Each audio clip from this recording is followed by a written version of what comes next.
Thanks for joining us. I'm Mary Kelly, and today for Deborah, huge news out of Washington today as President Trump puts his sweeping tariff plan on pause for 90 days, leading to a huge surge in the stock market.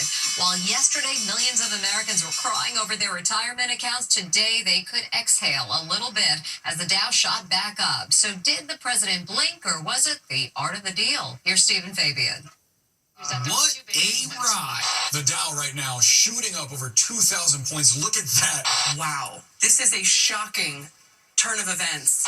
One that maybe I think we'll probably be telling our grandkids about. The stock market today shot up after President Trump hit the pause button on his tariff war, leaving everyone stunned. Are the numbers I'm seeing on my screen correct here for the Dow? Are we up 840 points right now? Wow. Our charts can't even keep up with how quickly these numerical moves are happening. The sudden turnaround came after Trump dropped the tariff for most countries to 10%, with the exception of China, which he raised to 125%. I guess they say it was the biggest day in financial history. Trump declared victory at an impromptu press conference outside the White House. He has stood by his tariff policy, even as it led to financial chaos across the globe. I know what the hell I'm doing. I know what I'm doing, and you know what I'm doing too. But now, the huge 125% tariff on China is sparking a run on iPhones. Apple customers are scrambling to upgrade their treasured, mostly made in China, smartphones before Trump's tariffs drive the prices through the roof. The Miami Pilates instructor Tracy Belcher just ran out and bought a shiny new iPhone 16. You don't know, are you going to be able to take out one? Is it going to be too expensive? Are you going to be able to take out parts? What if the screen cracks? You just don't know what's going to happen. Experts say the price of the latest iPhone could jump 43% from $799 to $1,500. If you're trying to make an iPhone in the United States, according to one analyst, that would cost about $3,500. Prices are unlikely to go up right away. Apple has been stockpiling iPhones. They reportedly flew in 5 cargo planes full of iPhones from India and China last month in anticipation of the tariffs. And their warehouses are full, so there's no need to panic just yet. Now, heart-stopping video of a house exploding in flames, but as Les Trent reports, in this emergency, it was a firefighter who needed to be rescued. It's every firefighter's worst fear, a fireball while battling the flames. It happened during a house fire in the small town of Christopher, Illinois, where the fire department is all volunteer. Look.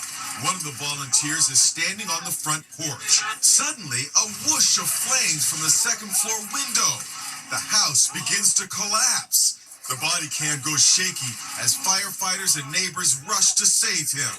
The shirtless guy is the homeowner.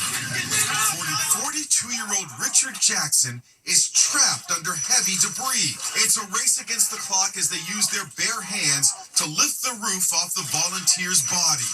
30 seconds later, he's out of there. He recalls the seconds before the collapse. It sounded like a whoosh sound coming when the flames came out that upstairs window. The next thing I remember is just feeling like heavy weight on my back. And I tried to get out from underneath the roof on my own, and I couldn't. Jackson has been a volunteer firefighter for 12 years. As soon as they lifted the roof, you can't hear me in the video, but I was like, get me out of here. Joining Jackson for our interview, Police Chief Travis Allen. You see him helping to lift the roof. When I picked it up and lifted it up, and I could see him underneath it, I could see his face, and I could see he was, alive and trying to get out. And that's, that was a great feeling to know that he was going to be okay. The fire department says their thoughts are with the family who lost their home. She's the married teacher accused of having sex with a 16-year-old student right in a classroom.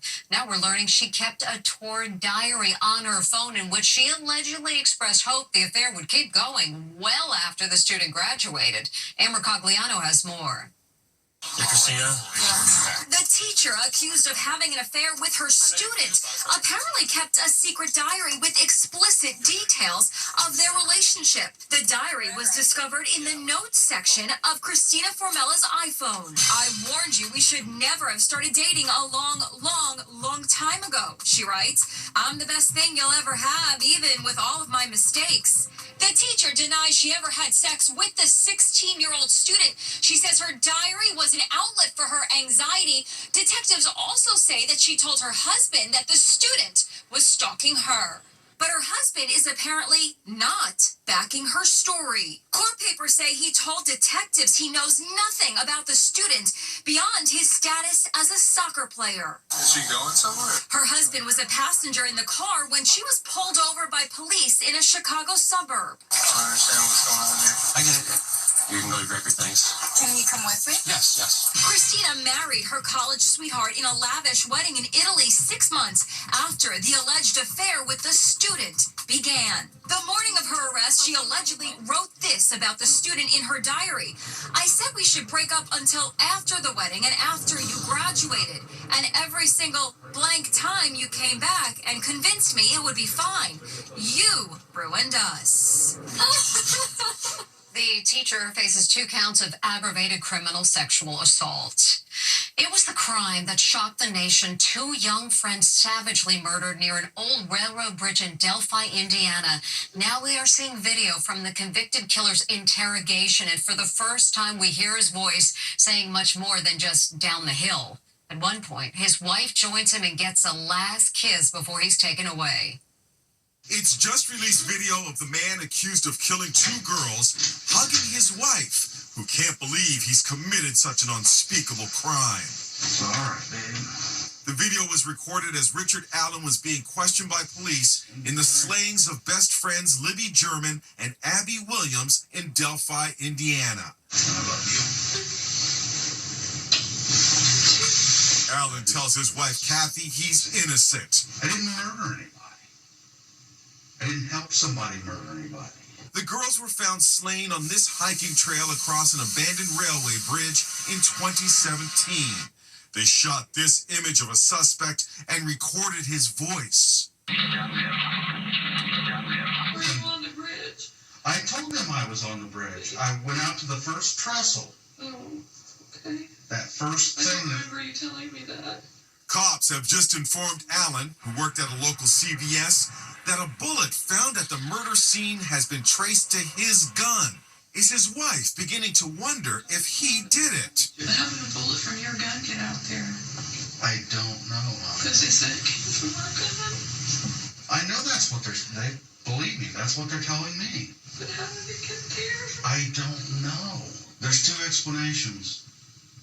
One is, the bullet didn't come from my gun. But did it though, honey? They've got ballistics on it. I get that. Then it didn't come from a murder scene. I don't know what else to say. A detective now enters the interrogation room. Allen and his wife kiss and hug as she leaves. Do the right thing, Kathy. Tell him to do the right thing. The questioning continues. I can see you're getting pissed off. I understand. I am pissed off. Did you not see my wife? Did you not see these 2 girls dead? No, that's what happened. You got pissed off, Adam. You dragged them down the hill, and you killed. I'm done talking. Arrest me. Happy to. Richard Allen was sentenced to 130 years in prison for murdering the 2 girls.